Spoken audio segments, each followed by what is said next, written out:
सबको नमस्कार। लॉकडाउन 17 तारीख को लॉकडाउन में काफ़ी ढील दी गई थी। एक हफ्ता हो गया। आज एक हफ्ते के बाद मैं ये कह सकता हूँ कि स्थिति नियंत्रण में है और कोई भी घबराने वाली बात नहीं है। जब लॉकडाउन में ढील दी गई थी, हमें ये उम्मीद थी कि थोड़े से केसेस में बढ़ोतरी होगी। लॉकडाउन में ढील देने के बाद थोड़ी बढ़ोतरी हुई है, लेकिन चिंता की कोई बात नहीं है। मुझे चिंता तब होगी जब दो बातें अगर होंगी। एक तो ये कि अगर मौत का आंकड़ा बहुत तेज़ी से अगर बढ़ने लगेगा, जैसा मैं बार बार कहता रहा कि हमें कोरोना अभी कोई आज या कल में जाने वाला नहीं है। कोरोना तो रहेगा। अब अगर कोरोना होता रहे और लोग ठीक हो के अपने घर जाते रहें तो चिंता करने का कोई विषय नहीं है। तो एक तो ये कि मौत नहीं होनी चाहिए ज़्यादा। मौत के आंकड़े को हम कोशिश करके सबको बचा सकें, सब मौत के आंकड़े को कम से कम रख सकें। और दूसरा ये कि जो केसेस हो रहे हैं वो इतने गंभीर केस ना हों कि हमारा अस्पतालों का पूरा सिस्टम बैठ जाए, कोलैप्स कर जाए। अगर हमारे अस्पताल इतने मरीज आने लग गए कि हमारा अस्पताल बैठ जाएंगे, हमारे मान लीजिए बेड्स नहीं मिलेंगे, वेंटिलेटर नहीं मिलेंगे, ऑक्सीजन नहीं मिलेगी, अगर ऐसी स्थिति हो जाएगी तब चिंता का विषय होगा।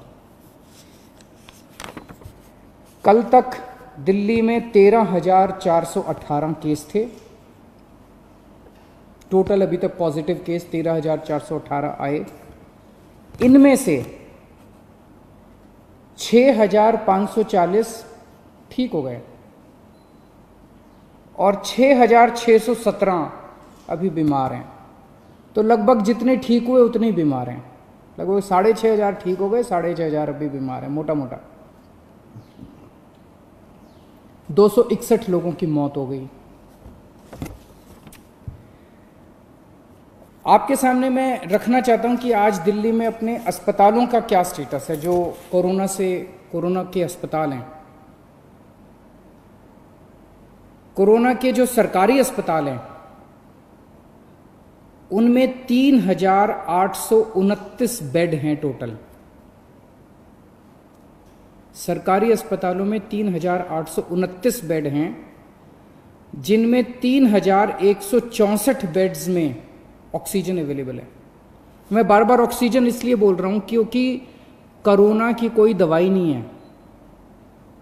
जिस पेशेंट को कोरोना हो जाता है उसको एक तो ऑक्सीजन की कमी हो जाती है और दूसरा उस ऑक्सीजन की कमी की वजह से उसकी सांसें तेज हो जाती हैं, रेस्पिरेशन रेट बढ़ जाता है, तो उसको ऑक्सीजन देनी पड़ती है। ऑक्सीजन सबसे क्रिटिकल है उस ऐसे पेशेंट के लिए। कोरोना के पेशेंट के लिए, जो सीवियर पेशेंट होते हैं कोरोना के, जो मामूली सिम्टम्स होते हैं उनको नहीं, जो सीवियर पेशेंट होते हैं कोरोना के, उनको ऑक्सीजन देने की ज़रूरत पड़ती है। 3,829 बेड सरकारी सिस्टम में हैं, उनमें से 3,164 बेड्स पे ऑक्सीजन है। 3,829 में से केवल 1,478 बेड अभी ऑक्यूपाइड हैं। मोटे मोटे तौर पे अगर मैं कहूँ तो 4,000 बेड हैं, जिसमें से 1,500 बेड्स ऑक्यूपाइड हैं। 2,500 बेड्स अभी खाली हैं सरकार में। 1,500 बेड्स ऑक्यूपाइड है, 2,500 बेड अभी खाली हैं। सरकार के पास 250 वेंटिलेटर हैं, उनमें से केवल 11 वेंटिलेटर अभी यूज़ हो रहे हैं। लगभग 240 वेंटिलेटर खाली हैं, तो अभी घबराने की कोई बात नहीं है। प्राइवेट में 677 टोटल बेड हैं, उनमें से 509 भर चुके हैं। कई लोग प्राइवेट में अपना इलाज कराना पसंद करते हैं, सबकी अपनी अपनी इच्छा है।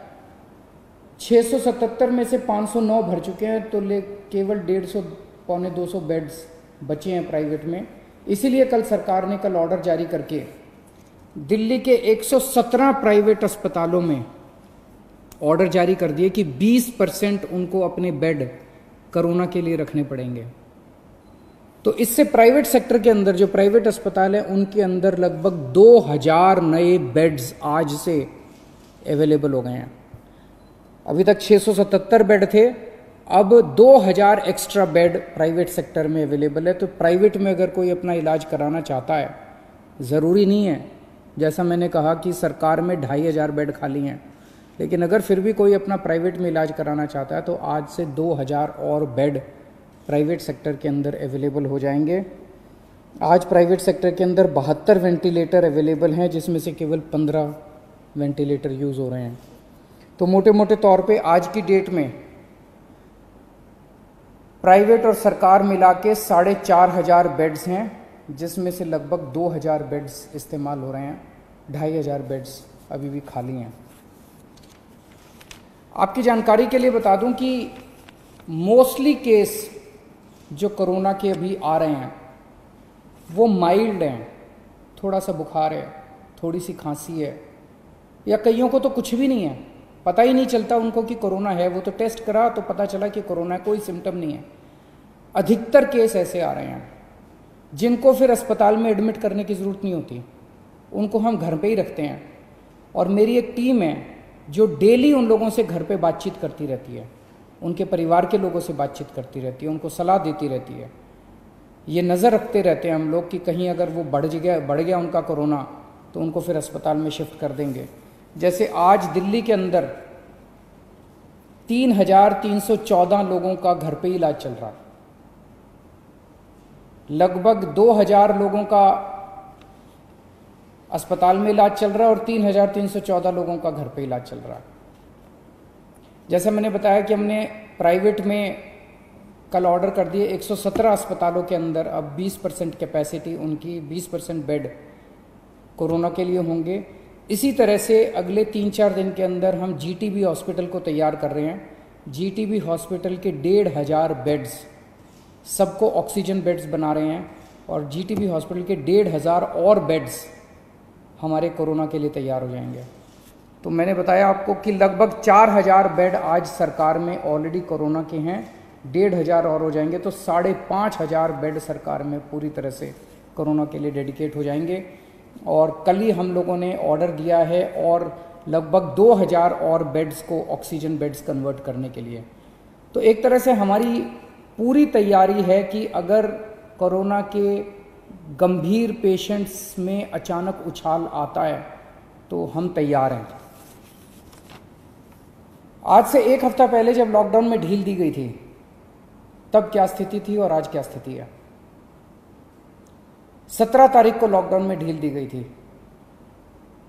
उस दिन टोटल पेशेंट दिल्ली में पॉजिटिव 9755 थे, आज 13418 हैं। एक हफ्ते के अंदर लगभग 3500 पेशेंट्स बढ़ गए। इसी के साथ साथ एक हफ्ते के अंदर 2500 लोग ठीक होकर घर चले गए। 3500 बढ़ गए और 2500 ठीक हो गए। तो जैसे मैंने बताया कि लोग ठीक भी साथ साथ होते जा रहे हैं, बीमार हो रहे हैं लेकिन ठीक भी साथ साथ होते जा रहे हैं। लेकिन इसकी इंटरेस्टिंग चीज़ है, 3500 पेशेंट्स पिछले एक हफ्ते में नए पेशेंट्स आए, लेकिन अस्पतालों के अंदर 1750 बेड भरे हुए थे। 1750 पेशेंट 17 तारीख को अस्पतालों में थे, आज 2000 है। 250 बेड केवल भरे हैं। तो केवल 250 नए पेशेंट अस्पतालों के अंदर आए। अस्पतालों में भी ठीक हो रहे हैं और नए आ रहे हैं, ठीक हो रहे हैं और नए आ रहे हैं। केवल 250 नए बेड अस्पतालों के अंदर भरे हैं। अभी 2 दिन पहले मुझे पता चला कि एक प्राइवेट हॉस्पिटल ने, एक मरीज गया प्राइवेट हॉस्पिटल में और उस मरीज को सांस की तकलीफ़ हो रही थी। 2 दिन बाद उसका अस्पताल ने टेस्ट कराया, उसके 1-2 दिन बाद रिज़ल्ट आया और रिज़ल्ट पॉजिटिव आया। और पॉजिटिव रिज़ल्ट आने के बाद अस्पताल ने कहा कि आप तो कोविड पेशेंट है, हम आपका इलाज नहीं करेंगे, अब आप अपना बेड ढूंढ लीजिए। पेशेंट अपना बेड कैसे ढूंढेगा? पेशेंट कहाँ जाएगा?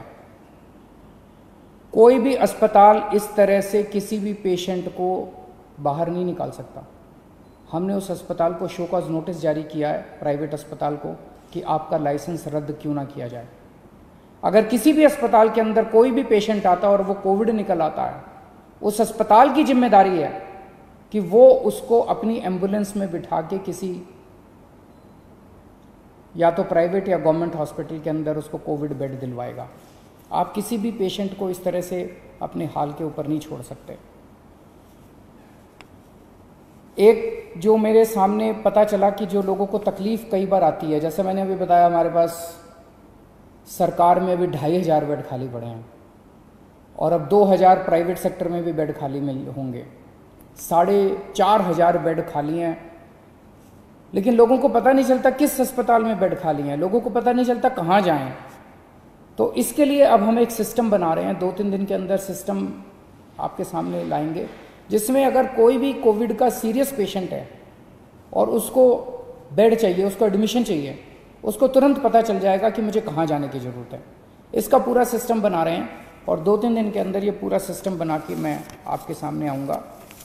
फ़िलहाल जैसे मैंने बताया कि दिल्ली के अंदर स्थिति नियंत्रण में है, केसेस थोड़े बढ़ रहे हैं, मैं मानता हूँ केसेस थोड़े बढ़ रहे हैं, लेकिन जितने केसेस बढ़ रहे हैं मोस्टली माइल्ड सिम्टम वाले हैं, एसिम्टोमेटिक हैं, उनका घर में इलाज चल रहा है, उनकी भी हम देखभाल कर रहे हैं और जो पेशेंट्स हॉस्पिटल में आ रहे हैं उनका भी हम पूरा ख्याल रख रहे हैं। बहुत बहुत शुक्रिया।